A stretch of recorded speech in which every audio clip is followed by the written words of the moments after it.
अस्सलाम वालेकुम dear students, how are you. उम्मीद है सब खैरियत से होंगे।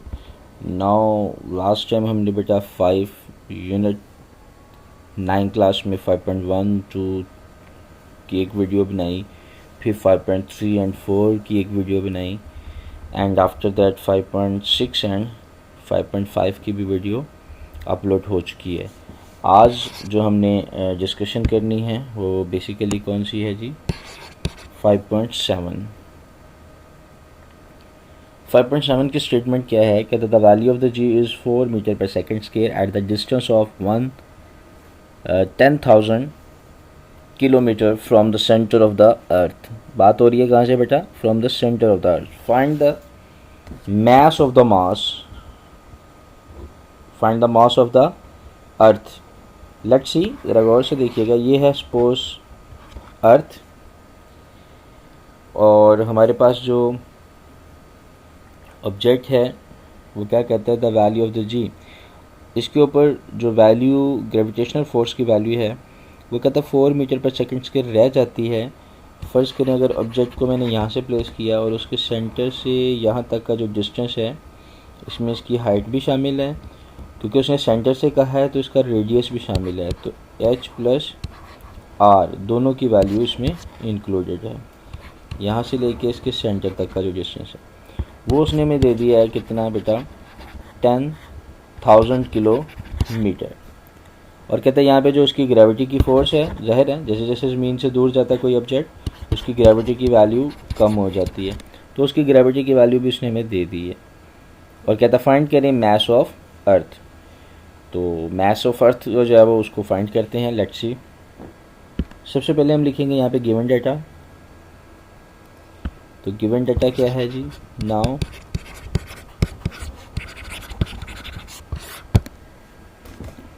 गिवन डाटा में सबसे पहले उसने हमें जो उसकी gravitational force at height h दी है वो है जी 4 मीटर पर सेकंड स्क्वायर।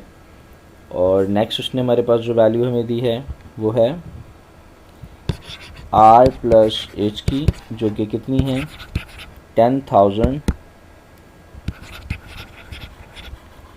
किलोमीटर। ओके, उसके बाद बेटा हम नेक्स्ट चलते हैं। ये जो वैल्यू होती है जी की 6.673 मल्टीप्लाई 10 की power minus 11 newton metre square पर किलोग्राम स्क्वायर। ठीक है जी, न्यूटन मीटर स्क्वायर पर किलोग्राम स्क्वायर, ये वैल्यूज़ आ गई मेरे पास। नेक्स्ट हमने फाइंड क्या करना है,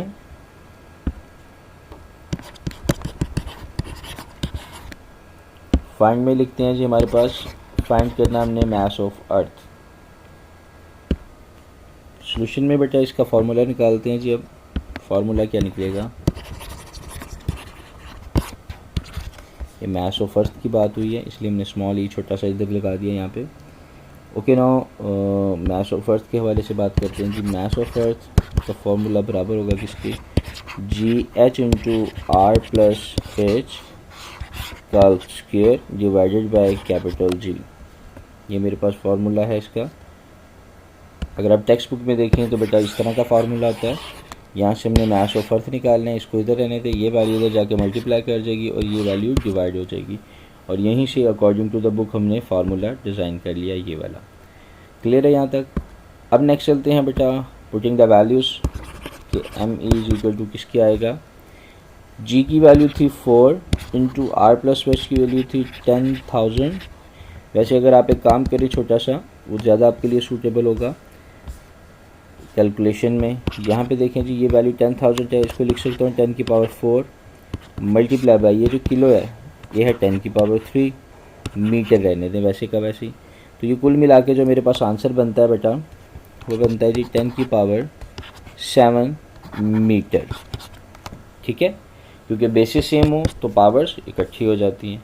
तो अगर मैं इस r प्लस एच की जगह टोटल वैल्यू 10 की पावर 7 का स्क्वायर लिख देता हूँ तो it is too much suitable value for calculation, 10 की power minus 11। Now very next, mass of earth is equal to क्या है जी 4 मल्टीप्लाई 10 की पावर 7 टू पावर के ऊपर पावर मल्टीप्लाई कर दिया, 7 टू 14 ये 11 ऊपर जाएगी तो 10 की पावर प्लस 11 हो जाएगी, ठीक है। डिवाइडेड बाय 4 को डिवाइड करना हमने 6.673 से। नाउ बाय डिवाइडिंग, डिवाइड करते हैं हम 4 को, डिवाइड किया जी किसके ऊपर, 6.673 के साथ, और हमारे पास जो आंसर आया बेटा वो कुछ इस तरह से है कि 0.599 समथिंग वैल्यू कितनी आ गई, 9943। मल्टीप्लाई टोटल 10 की पावर क्या बन जाएगी, 14 थी, और प्लस हो जाएगा इसमें 11। Okay now mass of earth is equal to आ जाएगा मेरे पास 0 पॉइंट, अब ऐसा करें इसको पॉइंट को एक डिजिट आगे ले जाएं, ये पॉइंट है, इसको एक डिजिट आगे ले जाएं, क्या बन जाएगी वैल्यू 5.99, इसको राउंड ऑफ कर दें। मल्टीप्लाई 10 की पावर कितनी थी, 14 और 11 25, क्योंकि हम पॉइंट को एक डिजिट आगे लेकर आए हैं इसलिए -1 हो जाएगी वैल्यू यहाँ पे। तो mass of earth is equal to आ जाएगी वैल्यू, सॉरी एक मिनट, ओके ठीक है बेटा। नेक्स्ट हमारे पास वैल्यू क्या रह जाएगी, 5.99, ठीक है जी। मल्टीप्लाई 10 की पावर, क्योंकि एक पॉइंट को एक डिजिट आगे लेके गए थे इसलिए -1 होने की वजह से 10 की पावर रिमेनिंग रह जाएगी 24, और ये वैल्यू आ जाएगी हमारे पास 24, क्या लिखेंगे इसको जी, मास ऑफ अर्थ है तो डेफिनेटली किलोग्राम, ये इसका यूनिट आ जाएगा। तो ये हमने बेटा आंसर निकाल लिया, ठीक है जी, ये आपका रिक्वायर्ड आंसर है। अब नेक्स्ट चलते हैं अगले न्यूमेरिकल की तरफ, जो क्या है जी न्यूमेरिकल नंबर 5.8।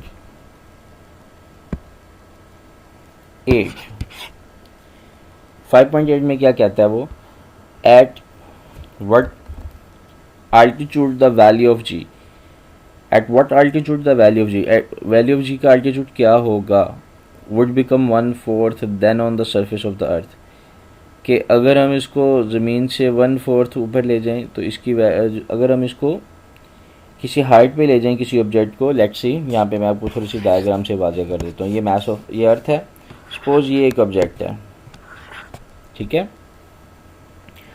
वो कहता है हमने इस ऑब्जेक्ट को ज़मीन के सेंटर से या ज़मीन की सरफेस से किसी हाइट पर इसको ले गए।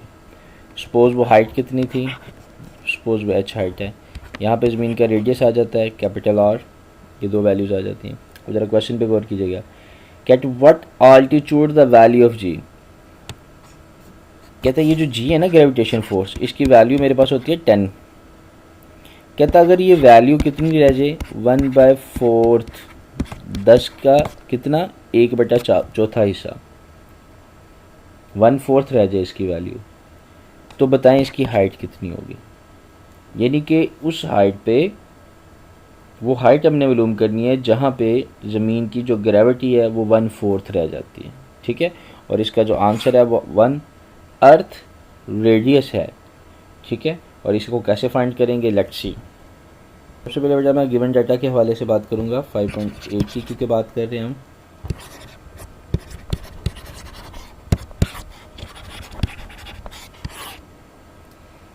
.8 में हमारे पास सबसे पहले जी की वैल्यू कितनी है जी, 6.673 मल्टीप्लाई 10 की पावर -11, फिर से न्यूटन मीटर स्क्वायर पर kilogram square. Very next, mass of earth 6 multiply by 10 की पावर 24 किलोग्राम, जबकि रेडियस की वैल्यू होती है जी 6.4 मल्टीप्लाई 10 की पावर 6 मीटर।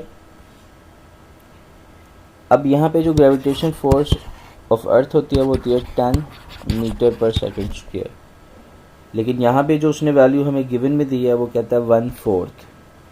तो ग्रेविटेशन फोर्स एट एच, इसकी वैल्यू क्या रह जाएगी, 10 डिवाइडेड बाय 4, ठीक है जी। यहाँ से अगर देखा जाए by cancellation we get the 5/2 value. 5/2 को भी अगर मैं रिड्यूस करूँ तो ऑलमोस्ट वैल्यू बन जाती है 2.5 मीटर पर सेकंड स्क्वायर। क्लियर है, तो 2.5 मीटर पर second square gravitational force of earth रह जाती है at height h। Now to find की तरफ चलते हैं जी। तो फाइंड में हमने फाइंड क्या करना है, हाइट h। सॉल्यूशन की तरफ चलते हैं।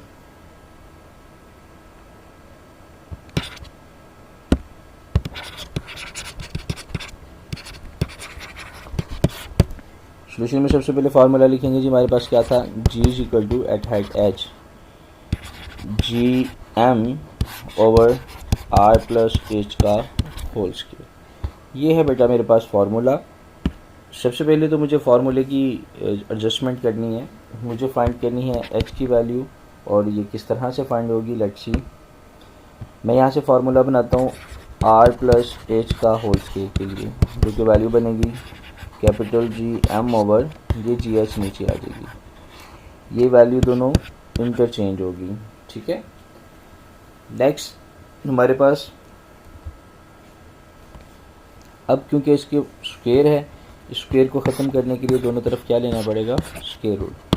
Bye cancellation R plus H बराबर आ जाएगा 100 G M over G H, ठीक है जी। नेक्स्ट वेरी नेक्स्ट हमारे पास वैल्यू क्या बनेगी, हाइट एच इक्वल टू आ जाएगी स्क्वायर रूट में G M over G H minus R. यहाँ पे जो उसने बेटा हमें वैल्यू दी है वो बेसिकली वैल्यू दी है जी एच की, जो कि है 1/4 ऑफ ग्रेविटेशन अर्थ। अगर मैं इसकी वैल्यू पुट करता हूँ सपोज, इसके सोल्यूशन को आसान करने के लिए ज़रा गौर से देखिएगा बेटा, हमारे पास ये एक फार्मूला है मास ऑफ अर्थ का। When an object place on the surface of the अर्थ, जब किसी सरफेस के ऊपर ही ऑब्जेक्ट हो तो हमारे पास फार्मूला क्या बनता है, आर स्क्वायर जी ओवर जी। यहाँ से इस फार्मूले से अगर मैं स्मॉल जी की वैल्यू निकालना चाहूँ तो वो क्या बनेगी, स्मॉल जी बराबर आ जाएगा M capital G over R square. Okay जी। अब यहाँ देखें बेटा, वैसे तो हमारे पास देखा जाए तो ऊपर मौजूद वैल्यूज़ हैं, कौन कौन सी वैल्यू मौजूद है, यहाँ पे देखें हमने जी एच की वैल्यू भी लिखी हुई है, मास ऑफ अर्थ की भी लिखी हुई है, ग्रेविटेशन फोर्स की, सब की वैल्यूज़ मौजूद हैं। लेकिन मैं चाह रहा हूँ कि हमारी कैलकुलेशन कुछ इस तरह से हो कि हमें कुछ कैलकुलेट करना ही ना पड़े, विदाउट कैलकुलेशन हमारा सोल्यूशन हो जाए। तो उसका जो बेहतरीन तरीक़ाकार है वो क्या है, लेट्स सी। यहाँ देखिएगा, सबसे पहले हम बात करेंगे जी, हमारे पास same as it is formula जो जी एच है होल अंडर स्क्वायर रूट में।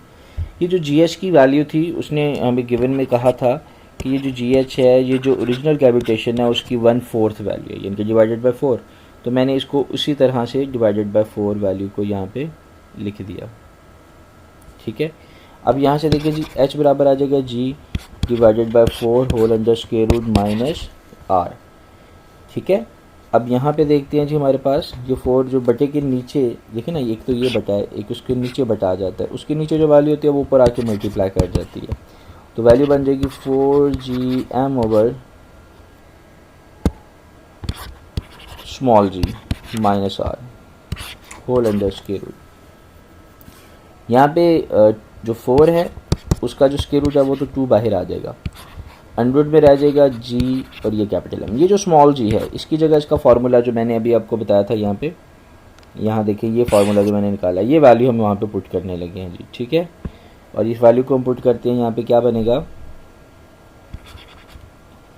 gm over R square whole under square root minus R as it is आ जाएगा। h बराबर आ जाएगा 2 अंडर रूट, यहाँ पे जो वैल्यू हमारे पास आर स्क्वायर है जो बटे के बिल्कुल नीचे है एक और बटे के साथ, ये वैल्यू ऊपर जाके मल्टीप्लाई कर देगी जी एम के साथ, G M into R square over आ जाएगी value G into M whole under square root minus R. ये दोनों वैल्यू इससे कैंसिल हो गई और हमारे पास आंसर क्या बना, 2 आर स्क्वायर, क्योंकि इससे स्क्वायर रूट से कैंसिल हो जाएगा, आर बाहर आ जाएगा, 2r माइनस आर, और बाय सब्ट्रैक्शन वैल्यू आ जाएगी minus R, sorry R value आ जाएगी। तो h की वैल्यू बराबर आ गई r, what is r is the radius of the earth, जो कि ऑलमोस्ट इक्वल टू किसके है, और यही हमारा आंसर है। यहाँ पे यू कैन सी दैट, जी बेटा जी यही हमारा आंसर क्या है, 1 अर्थ रेडियस। तो ऑलमोस्ट हमारा आंसर सेम टू सेम है। ओके, आज का लेक्चर कंप्लीट हुआ। अल्लाह हाफिज़। चैनल को सब्सक्राइब करें, लाइक करें और बेटा दूसरों से शेयर कीजिएगा।